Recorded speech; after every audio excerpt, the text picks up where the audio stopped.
discussing about the most important sector of Indian economy, which was agriculture, which is still agriculture, right?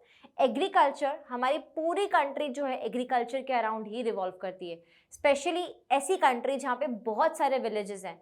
तो हमारे villages में जो भी population है वो मेजॉरिटी किस पे डिपेंडेंट है अपने लाइवलीहुड के लिए? एग्रीकल्चर पे। अब एग्रीकल्चर के बारे में हम डिस्कशन में ये देखने वाले हैं कि पहले तो एग्रीकल्चर की हालत क्या थी, क्या सिचुएशन थी, ठीक है।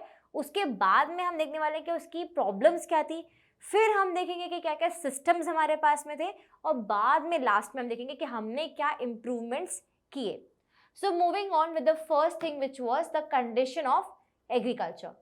In the previous chapter, we have learned that there was neither growth nor equity in the agricultural sector during the colonial rule. Colonial rule के टाइम पे ना कोई मॉडर्नाइजेशन हुई, ना कोई इंप्रूवमेंट हुआ, और ना ही कोई इक्विटी, दैट मीन्स इक्वालिटी भी नहीं थी इस सेक्टर में। इस सेक्टर को तो वो लोग सिर्फ और सिर्फ यहाँ से क्या करते थे, कैपिटल लूटने के लिए इसको रखा था, सेक्टर को, एग्रीकल्चर सेक्टर को।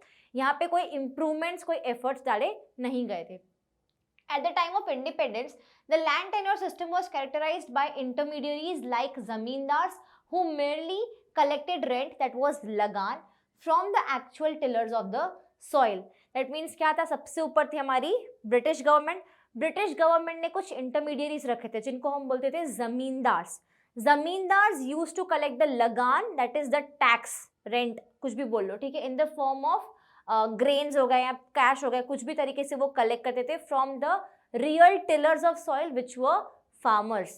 सो at the end farmers were left with zero savings, और यू कैन से उनके हाथ में कुछ बचता ही नहीं था कि वो आगे अब कैसे वापस इन्वेस्ट करेंगे अपने फार्मिंग बिजनेस में। तो इसका ऑर्डर क्या था, सबसे ऊपर थे हमारी गवर्नमेंट, ब्रिटिश गवर्नमेंट, उसके बाद थे जमींदार, उसके बाद में आते थे tillers of soil. The low productivity of the agricultural sector forced India to import food from United States of America.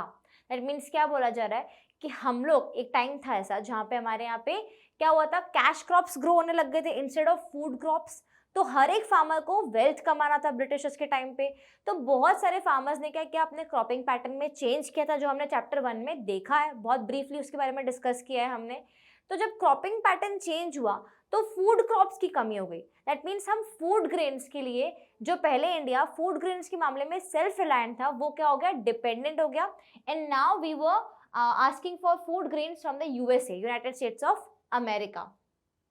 The agricultural sector accounted for the largest share of the workforce with approximately 70 to 75%. So agricultural development was focused right from the first 5-year plan.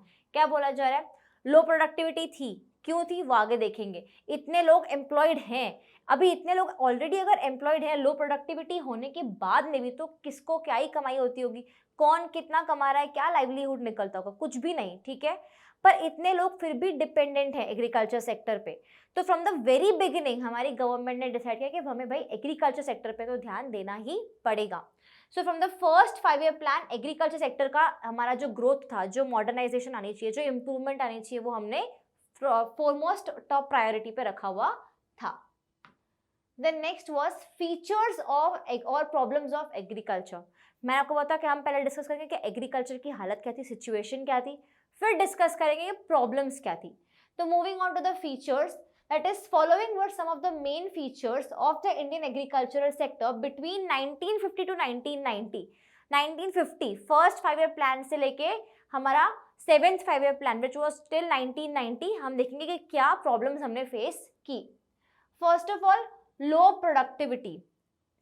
मैंने आपको एक दो term समझाए थे, production क्या होता है, productivity क्या होती है, ठीक है।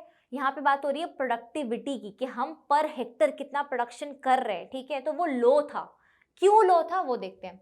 Indian agriculture sector was known for its low productivity as lack of knowledge was responsible for the stagnation in this sector. किसी को नॉलेज नहीं था कि भाई हम इसको कैसे ठीक करें, हम लोग अच्छे सीड्स यूज करें, इरिगेशन फैसिलिटीज इंप्रूव करें, हमारे पास में अच्छे टूल्स हो, इक्विपमेंट्स हो, क्या एफर्ट्स डालने चाहिए। There was lack of knowledge of all these things, जिसकी वजह से प्रोडक्टिविटी लो रह गई। उसमें लैंड का फॉल्ट नहीं है, फार्मर्स का भी फॉल्ट नहीं है, नॉलेज का फॉल्ट है। नॉलेज नहीं था लोगों के पास में कि कैसे इसको ठीक किया जाए। Next is disguised unemployment. क्यों डिसगाइज्ड अनएम्प्लॉयमेंट, मतलब क्या, डिसगाइज का मतलब क्या, कोई अलग तरीके से कोई चीज दिखती है, लेट्स से मैं किसी का भेष धारण करके आ गई, ठीक है। तो डिस्गाइज मतलब क्या, आपको दिख रहा है कि सब ऑक्यूपाइड है पर अंदर अंदर काम नहीं है किसी के पास में। ऊपर से हमें लग रहा है कि मैंने 10 लोगों को जॉब पे रखा हुआ है, लेकिन अंदर देखोगे तो may be you need only 7 people, बाकी 3 तो डिस्गाइज अनएम्प्लॉयमेंट के कारण है आपके पास में। It refers to a state in which more people are engaged in work than are really needed. Same was the case with agricultural sector. More people were employed. जितने लोगों की ज़रूरत नहीं है उससे ज़्यादा लोग यहाँ पे employed थे already. There were very high incidents of disguised unemployment in the sector between 1950 and 1990. It was very common in the agriculture sector. ये 2 पॉइंट समझ में आए। Third point is high dependency on rainfall, that means lack of irrigation facilities. अगर हम reverse का पानी नहीं पहुंचा पा रहे तो फार्मर्स किस पे डिपेंडेंट होंगे, ऑफकोर्स रेनफॉल ही उनका एक ऑप्शन बचता है।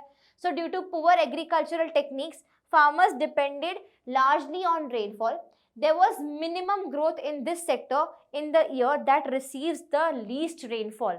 Of course, हमारे फार्मर्स का ग्रोथ किस पे प्रोपोर्शनल है, directly it is proportional to the rainfall received. अगर रेनफॉल कम तो हमारा ग्रोथ कम, रेनफॉल अच्छा तो ग्रोथ अच्छा, तो इस पे तो हम डिपेंडेंट नहीं हो सकते। That's why it was a problem. हमारे पास में इरिगेशन फैसिलिटी सफिशिएंट होनी चाहिए थी। Next is subsistence farming. Subsistence farming का मतलब ये होता है कि उतना ही प्रोडक्शन करना जितना आपका यूज है, या फिर आपने जो प्रोड्यूस किया वो आपने अपने यूज में ही लगा दिया। You are not selling it, आप उसको मार्केट में सेल करने नहीं गए। It is the practice of growing crops only for one's own use without any surplus for trade.